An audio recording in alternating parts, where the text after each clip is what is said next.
Welcome back to our channel, where we break down complex financial concepts into simple, actionable insights.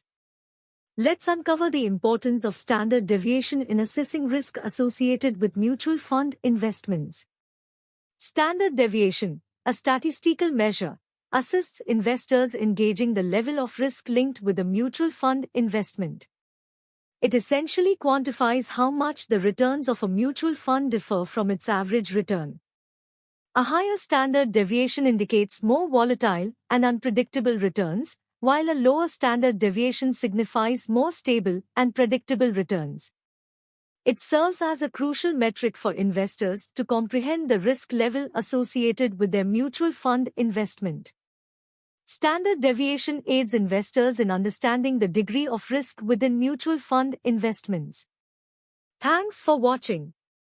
Don't forget to hit the like button, subscribe for more financial insights, and stay tuned for our next video. Investments are subject to market risk. Read all scheme-related documents carefully.